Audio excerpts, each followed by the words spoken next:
Bentornati alla nostra trasmissione. Qui stiamo affrontando tante tematiche diverse che riguardano il mondo della donna. So che ho in collegamento, quindi mi collego immediatamente con il professor Giuseppe Ricci, direttore della clinica ostetrica e ginecologica del Burlo Garofalo di Trieste. Benvenuto. Buongiorno, grazie dell'invito. Grazie a lei per essere qui con noi. Senta professore, un tema fondamentale nella donna è la prevenzione e la cura dell'apparato genitale. Quali sono gli esami che lei consiglia fare e da che età si possono fare questi esami?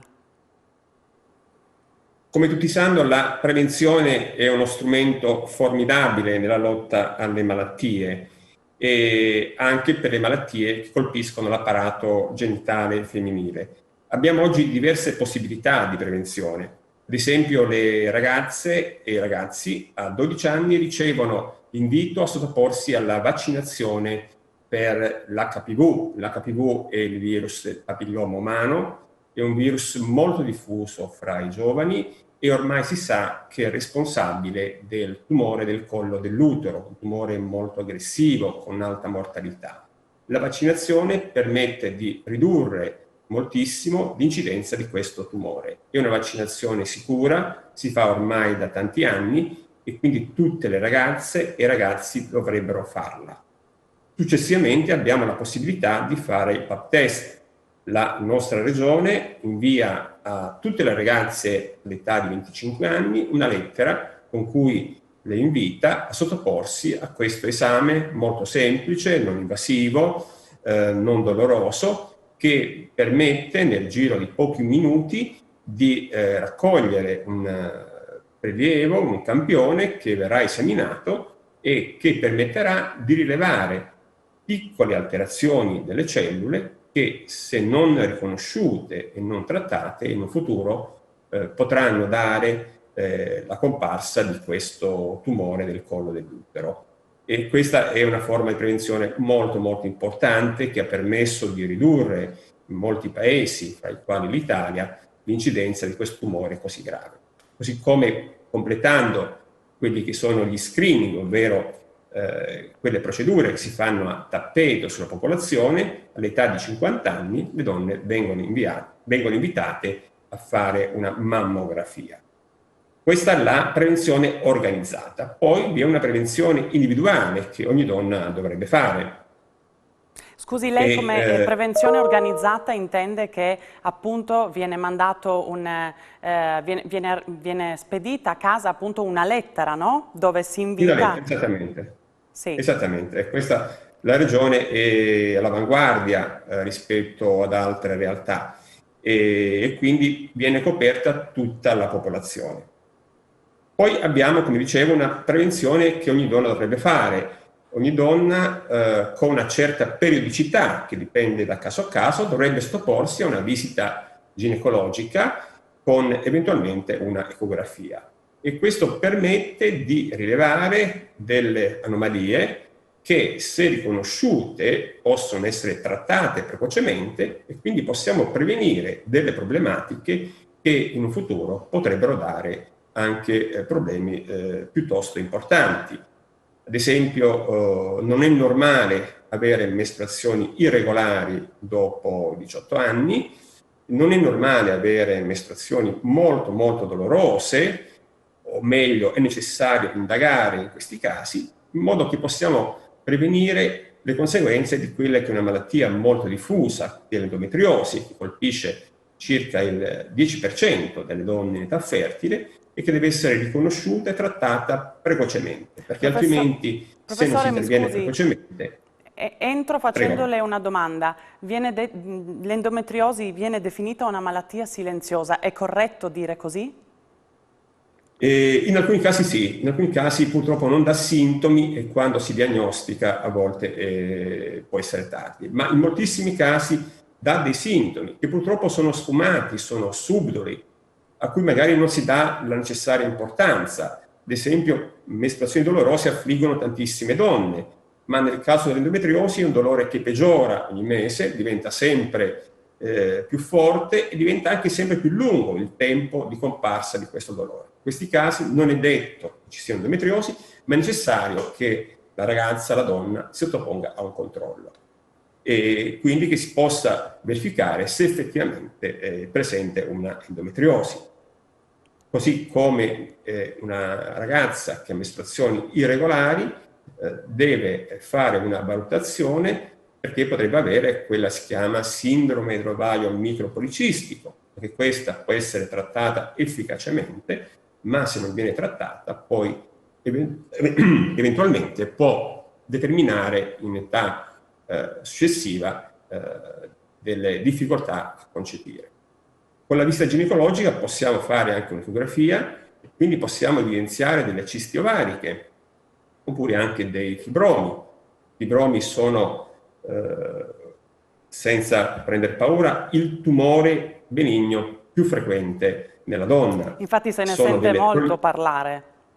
Sì, perché sono molto molto frequenti. Dopo i 40 anni forse una donna su 3 ha un fibroma, ma dire fibroma non vuol dire molto, perché i fibromi possono essere delle, chiamiamole delle palline di pochi millimetri di diametro che non danno nessun disturbo e magari rimangono tali per tutta la vita, quindi non necessitano di alcun trattamento, oppure possono crescere e diventare anche molto molto grandi.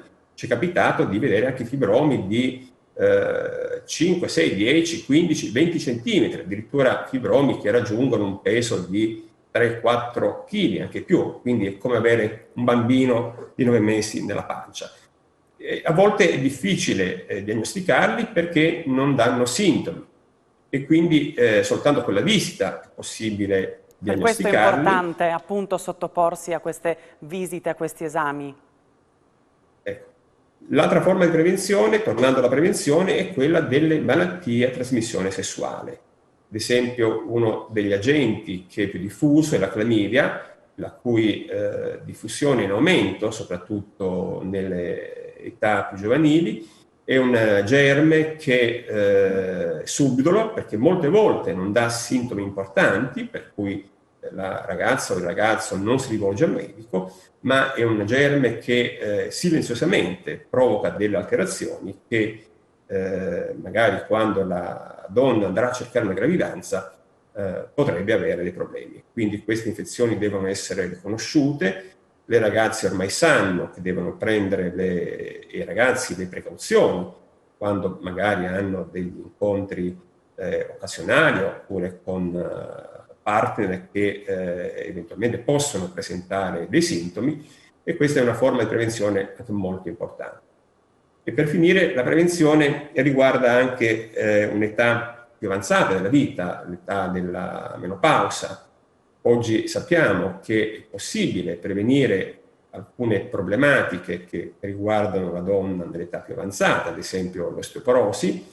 Dopo la menopausa la perdita di minerali delle ossa accelera e quindi in alcuni casi la donna può andare incontro a osteoporosi. Con opportuni accertamenti è possibile stabilire precocemente se la donna è a maggior rischio di sviluppare dopo 10, 15, 20 anni una osteoporosi e quindi intervenire per prevenire questa patologia che spesso dà fratture dolorosissime e che limita la qualità della vita di donne che sono ancora giovani, di 65, 70, 75 anni.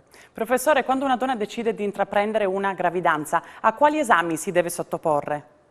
Il nostro Ministero prevede l'esenzione del ticket, la gratuità per una serie di esami che vengono definiti esami preconcezionali e che quindi tutte le donne dovrebbero fare. Sono esami che qualsiasi medico può prescrivere, sono esami del sangue, quindi non sono procedure impegnative e che hanno l'obiettivo, ad esempio, di escludere che una donna sia portatrice di quella che si chiama anemia mediterranea, che è molto diffusa, e quindi evitare che il bambino possa ereditare una forma grave di questa anemia.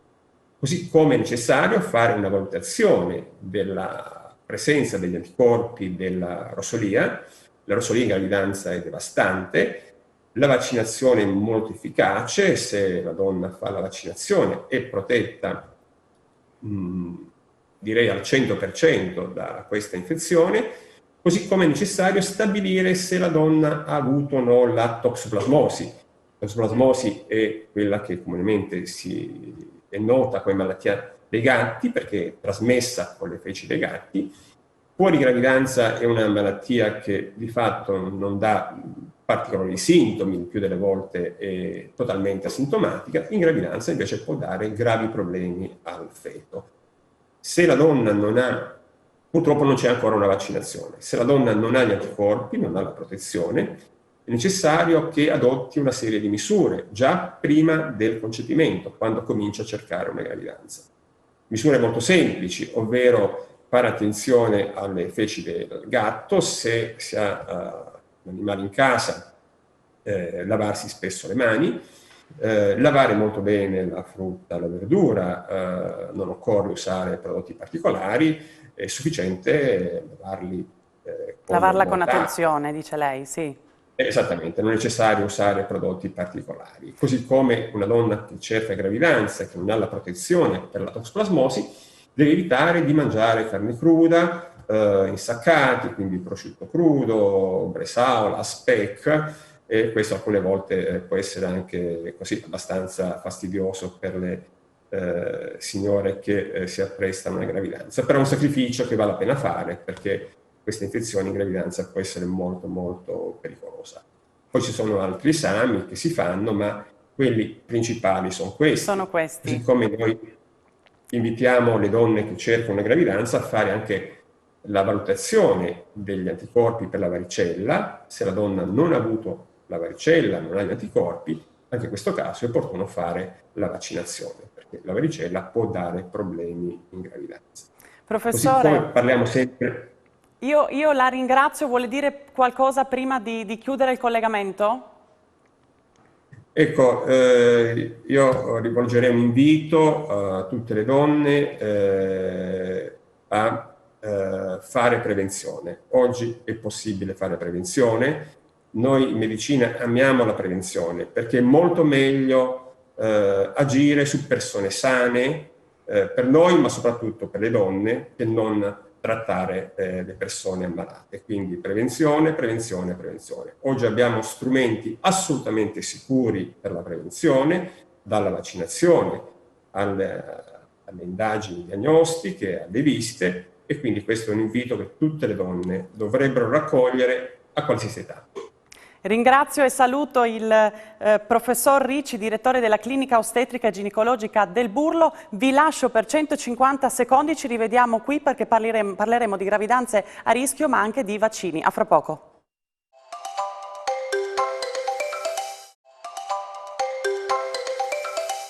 Ben ritrovati, vi ho anticipato qualcosa prima della pubblicità, ma entriamo subito nel cuore del tema di questa puntata e quindi vado a presentarvi, perché qui abbiamo in collegamento il dottor Giampaolo Maso, responsabile delle gravidanze a rischio del Dipartimento Materno Neonatale del Burlo Garofalo di Trieste. Benvenuto. Buongiorno a voi e grazie per l'invito. Grazie a lei, dottor Maso. Senta, sappiamo che lei è responsabile di un reparto il quale fornisce prestazioni che, integrate a quelle di altri servizi, vanno a fornire una serenità alla gestante durante la gravidanza ma anche durante il parto. Ecco, quando una gravidanza proprio viene definita ad alto rischio?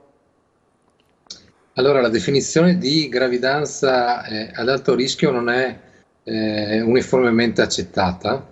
Sta di fatto però, per semplificare il tutto, che una gravidanza viene definita a rischio quando per la condizione materna possa essere preesistente la gravidanza, e poi ne parleremo, o perché sopraggiungono problematiche durante la gravidanza, o perché ci sono delle condizioni fetali che mettono a rischio la salute della mamma o del bimbo, la gravidanza viene definita a rischio e quindi è necessario implementare i controlli sì da ridurre i rischi che possono essere correlati al quadro clinico o anamnestico.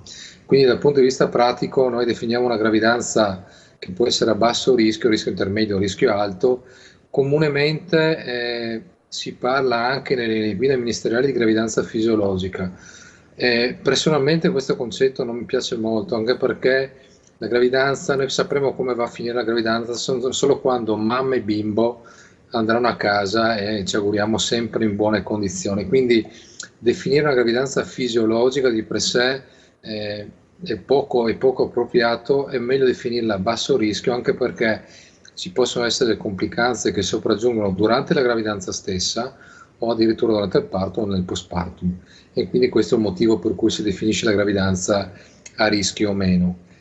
È logico che nell'ambito delle gestioni della gravidanza a rischio, in particolare noi abbiamo una struttura che si occupa delle gravidanze ad alto rischio, in cui convogliano tutte le pazienti che per, ripeto, condizioni preesistenti, quindi parliamo di patologie materne preesistenti che sono sempre di più, c'è un rischio aumentato, e quindi in questo senso qua i controlli devono essere fatti in un certo modo da professionisti che si occupano di queste cose specifiche, tant'è che la maggior parte degli operatori e delle operatrici che lavorano appunto nel nostro gruppo si sono formati anche all'estero. Mi riferisco in particolare alla dottoressa Piccoli, Sant'Angelo, Bernardon, Businelli e Sorz. Questo perché abbiamo avuto la fortuna di lavorare in centri molto, molto grossi in termini numerici, in cui, ripeto, convogliavano gravidanze ad alto rischio con numeri molto, molto significativi. Questo sicuramente è un dato molto importante, perché più confidenza hai nel gestire situazioni che possono essere anche molto delicate, sicuramente il quadro ne giova anche in termini di prognosi. L'altra cosa molto importante è l'approccio che avviene in modo multidisciplinare. Lei l'ha accennato nella domanda stessa, è cosa comune, è nostra abitudine confrontarci con gli specialisti che si occupano della patologia di cui affetta la donna, la paziente, e in questo senso qui sia noi che loro, questa è una cosa molto importante, devono essere a conoscenza delle modificazioni fisiologiche che avvengono durante la gravidanza, perché parliamoci chiaro, la gravidanza è uno stress test, quindi in questo senso qui è logico che se si parte da una condizione materna che è in condizione di normalità, non ha nessun problema, proprio per la condizione di stress correlato alla gravidanza possono intervenire delle patologie che prima non erano evidenti. E in questo senso qui si sta facendo un grossissimo lavoro con i colleghi di Asugi per far sì che ci sia un approccio multidisciplinare condiviso per dare il meglio a quel tipo di paziente. Dottor Maso, nella parte precedente abbiamo parlato col professor Ricci e parlavamo appunto degli esami, no, che vengono fatti. È vero che si fanno gli esami per escludere le patologie, ma è importante farli, è corretto? Ecco, questa è una cosa molto importante, questa domanda penso che sia una domanda fondamentale. Perché? Perché molto spesso le donne, soprattutto che sono affette da patologie preesistenti, non fanno una valutazione preconcezionale, o meglio, sopraggiunge la gravidanza, giungono alla nostra osservazione senza magari che ci sia una piena consapevolezza di cosa significa essere in gravidanza, per esempio con una patologia cardiaca preesistente, piuttosto che una patologia neurologica preesistente e quant'altro. Perché sappiamo che ci sono degli effetti della gravidanza, ci possono essere degli effetti della gravidanza sulla patologia e della patologia sulla gravidanza. Quindi in questo senso qui colgo l'occasione di questo incontro, di questa intervista, per stigmatizzare l'importanza della valutazione preconcezionale, per far sì di valutare che la condizione non sia una controindicazione assoluta della gravidanza. Queste sono cose molto molto rare. Probabilmente la controindicazione assoluta della gravidanza, le condizioni si contano sulle dita di una mano. Però ci sono tante controindicazioni relative. In che senso? Che essere a conoscenza dei rischi dal punto di vista materno e fetale, il fatto delle terapie che possono essere modificate, il fatto dei controlli che devi fare e quant'altro, fa sì che ci sia maggior consapevolezza nell'ottica di affrontare la gravidanza nel miglior modo possibile. Il nostro obiettivo non è quello di terrorizzare, il nostro obiettivo è quello di far squadra, E tant'è che noi parliamo di bicchiere sempre mezzo pieno, non guardiamo mai il bicchiere, non parliamo mai di bicchiere mezzo vuoto. E in questo senso qui però è importante che ci sia consapevolezza di quando io vado ad affrontare una gravidanza che potrebbe essere complicata, malgrado tutti gli sforzi che vengono fatti dagli operatori per ridurre tali rischi. Abbiamo passato e stiamo attraversando un periodo legato appunto alla pandemia del coronavirus. La sua clinica come ha affrontato questo periodo e come lo sta affrontando? E le faccio subito l'altra domanda perché abbiamo ancora poco tempo, abbiamo tantissimi argomenti ma abbiamo poco tempo, e poi le faccio subito l'altra domanda: quali vaccini sono consigliati in gravidanza e per quanto riguarda il vaccino anti-Covid, rischi e benefici? Allora, per quanto riguarda il discorso del Covid in gravidanza, all'inizio, come tutti quanti, non vi nascondo che ci siamo trovati in difficoltà con questa nuova entità, con questa nuova realtà, e sicuramente nell'ambito della prima ondata pandemica non abbiamo avuto grossi problemi se non quelli dal punto di vista organizzativo che poi abbiamo messo a fuoco. La seconda ondata pandemica è stata molto più impegnativa, però il nostro istituto ha reagito in maniera pronta e importante, adeguando gli spazi ai casi che erano appunto affetti da Covid, accogliendo i casi che arrivavano da fuori provincia e facendo in modo che si sia data un'assistenza che di fatto è un'assistenza da definire in eccellenza.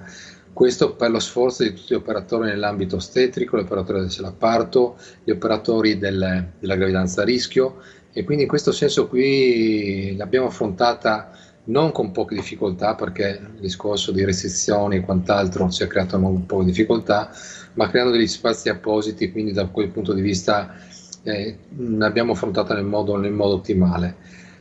Non sappiamo se ci sarà un'altra ondata, certo è che sicuramente faremo tesoro dell'esperienza che abbiamo acquisito, sicuramente abbiamo modo di affrontarla in maniera più tranquilla, fra virgolette. Il discorso vaccini è un argomento molto delicato, abbiamo avuto modo di svilupparlo anche in altre occasioni.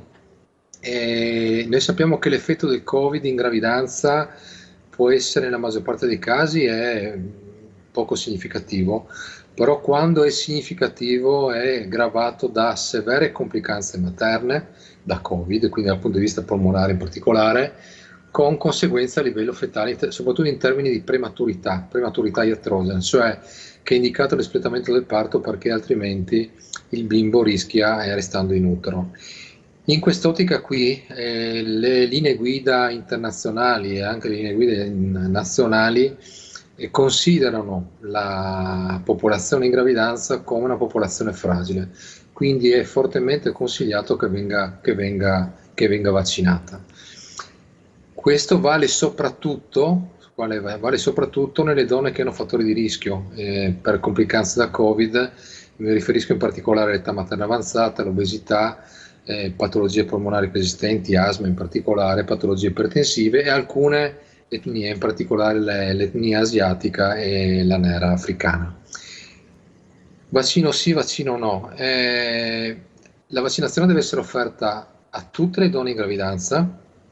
Dai dati che abbiamo attualmente a disposizione sappiamo che il vaccino è sicuro in termini di efficacia, in termini anche di potenziali effetti collaterali materno e fetali, ma feto-neonatali nel breve termine, perché quello che noi diciamo alle donne è che benissimo, abbiamo dei dati che sono molto rassicuranti, però non abbiamo dei dati a lungo termine. Questo perché intanto la popolazione ostetrica non è stata oggetto di trial randomizzati, vista la celerità con cui si sono sviluppati questi vaccini, e punto 2, non c'è stato ancora il tempo di avere dei dati a lungo termine, e queste cose nell'ambito della scelta della donna, perché ricordiamo la vaccinazione deve essere offerta, nell'ambito della scelta della donna è importante stigmatizzare anche questi punti.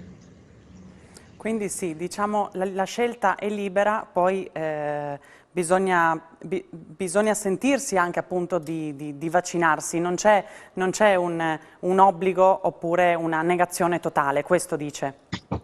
No, attualmente, ripeto, la posizione delle linee guida è molto chiara, tant'è che anche il direttivo delle società nostre nazionali ha fatto un position paper sottoposto al ministro Speranza in cui si stigmatizzava l'importanza di considerare la popolazione ostetrica come popolazione fragile. Io penso che in quest'ambito qui il colloquio che viene fatto con la donna deve essere molto puntuale allo stato delle conoscenze che abbiamo attualmente. I dati che abbiamo attualmente sono molto tranquillizzanti in termini di sicurezza per la mamma e per il bimbo.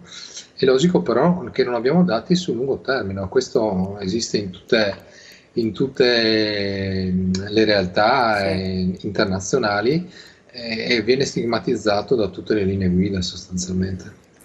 Dottor Giampaolo Maso, io la ringrazio, la saluto per essere stato con noi, per averci dato il suo parere medico. Io vi ringrazio e noi ci rivediamo alla prossima settimana e alla prossima Grazie a puntata. voi. Grazie a voi, buona giornata. Grazie.